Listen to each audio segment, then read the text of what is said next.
বিগত আমলে আপনি কোনো জুলুম অবিচারের শিকার হয়েছেন কিনা এই বিষয়ে আপনার অভিজ্ঞতা জানতে চাই।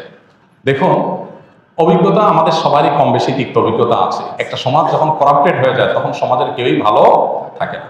এই নারায়ণগঞ্জের এসপির অফিসে আমাকে নিয়ে এমন অকথ্য ভাষায় গালিগালাজ করা হয়েছে, বেশি দিন আগের কথা না। এবং এই সিদ্ধিরগঞ্জ থানার ওসি ছিলেন, আমি নাম আর বললাম না। ওসি সাহেব তিনি ভালো মানুষ ছিলেন, আমাদের আমার পক্ষে ছিলেন। আমি একটা মাসআলা দেওয়ার কারণে সেখানে আমাকে ডেকে নিয়ে অকথ্য গালিগালাজ, আর ওসিরে বলতেছে যে থানায় নিয়ে প্লাস দিয়া হাত পায়ের নখুটে দিবা, আমার সামনে বসায় নেয়। বুঝতে পেরেছেন? খুব গর্ব করে তিনি অমুক ছাত্র রাজনীতি করতেন, গর্ব করে বলতেছেন আমি ছাত্রলীগের রাজনীতি করতাম। এই নারায়ণগঞ্জের এসপি, এই বর্তমান এসপির কথা বলছি না, এর আগে যিনি ছিল। তো এটা আমাকে বসায় নিয়ে থ্রেট দেওয়া মাসআলা, আমি ওনাকে বললাম মাসআলা, আমার মাসআলা বলার ক্ষেত্রে কথা বলার অধিকার থাকবে আলেমদের। আপনি পুলিশ হিসেবে আপনি তো বলতে পারেন না মাসআলা আমি কোনটা বলবো কোনটা বলবো না, কোনটা সঠিক কোনটা বেঠিক, এটা আপনার বলার বিষয় না, আলেমরা বলতে পারে। উনি খেপে গেলেন এবং সবাই সামনে যাচ্ছে তা আচরণ করলেন। কত শত অভিজ্ঞতা আছে, এগুলো তো আমি মানে সবকিছু বলার সুযোগ পাই না, আর বিশেষ করে বলতেই তো পারি না। কারণ কোনো স্ট্যাটাস আমরা লিখেছি, সেখানে দেখা গেছে যে 5টা এজেন্সি থেকে ফোন চলে আসছে, হ্যাঁ আপনি এটা কেন লিখলেন, ওইটা কেন লিখলেন, চাপাচাপি শুরু হয়ে গেছে।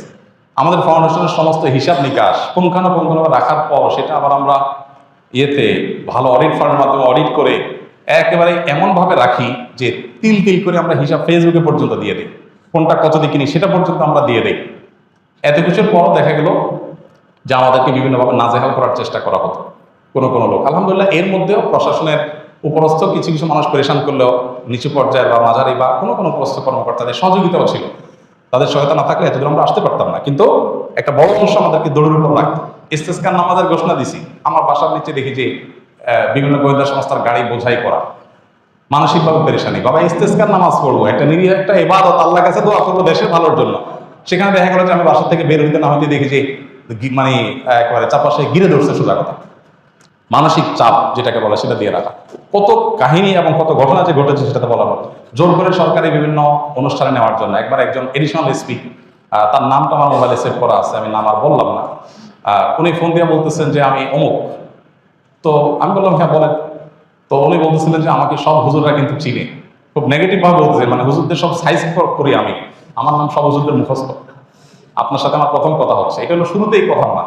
এরপর কি হয়েছে বলা যায় একটা অনুষ্ঠানে যাইতে হবে আপনাকে, সেখানে অমুক অমুক থাকবে, রাষ্ট্রের সবচেয়ে বড় বড় পর্যায়ের লোক তারা থাকবেন, আপনাকে যেতে হবে। কি হয়েছে সেখানে আপনাকে একটা বক্তব্য দিতে হবে। তো আমি বুঝছি যে আমাকে একটা প্ল্যান ওয়াইজ আমাকে দিয়ে একটা জিনিস করানো হবে। আমি বিভিন্নভাবে অপরাগতা প্রকাশ করলাম, বলে যে রাষ্ট্রের প্রয়োজন আপনি অস্বীকার করতেছেন। হ্যাঁ অবশ্যই আমার রাইট আছে, রাষ্ট্র চাইলে আমরা যেখানে সেখানে বাধ্য করতে পারে না, আমি সাধারণ নাগরিক।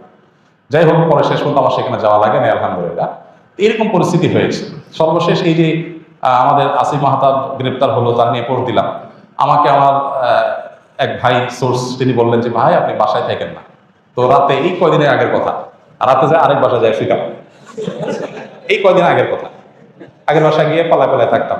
একদিন আসরের পরে বাসার সামনে মোটরসাইকেলে 2টা লোক আসছে। আমার বাসা এমন এক জায়গা আশেপাশে কোনো মানুষজন নাই, এখানে কেউ রিক্সাও চলে না, কোনো সাধারণ গাড়ি নিয়ে নিজস্ব গাড়ি ছাড়া যাওয়ার সুযোগ নেই।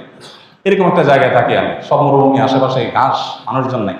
সেখানে কোনো মানুষ আসা তো স্বাভাবিক নয়। 2জন মানুষ আসল রাগ থেকে এসে অপেক্ষা করলো। তারা মনে করেন এত লম্বা সময় আসে, নিশ্চয়ই ওয়াশরুমে গেছে লম্বা সময় ধরে। মাগরিবের নামাজ পড়লাম, ওযু ছাড়াই নামাজ পড়লো আমাদের সাথে। ওখানে যে জামাত হয় এটা জানার কথা না, আমার বাসার নিচে গ্যারেজে ছোট্ট করে একটা রোড, আমরা জামাত নামাজ পড়ি। যাই হোক, এরপরে যাওয়ার সময় আমাদের একজনকে জিজ্ঞেস করলো অমুককে তমুককে, নাম জিজ্ঞেস করলো, আমরা বলতাম যে এটা সংস্থার লোক। এইভাবে দৌড়ের উপরে এদেশের সবাই কম বেশি ছিল, নানাভাবে ছিল। আমার নামে ফাইল তৈরি করা হয়েছে, এমন ফাইল হয়েছে যে আমাদেরকে অনেকে বলতো যে আপনার ফাইল এমন মোটা হয়েছে যে কোনো মুহূর্তে আপনাকে ধরবে। এই মানে আন্দোলন যদি না হইতো, সফল যদি না হইতো, তো হয়তো এরপরে আমাদেরকে আয়না করে দেওয়া লাগতো। বুঝে আসছে কথা? তো এরকম একটা পরিস্থিতি এই দেশে তৈরি হয়েছে যে আসলে আমরা কেউ যে খুব ভালো ছিলাম বা ভালো থাকতে পারি সেই সুযোগ কারণই নাই।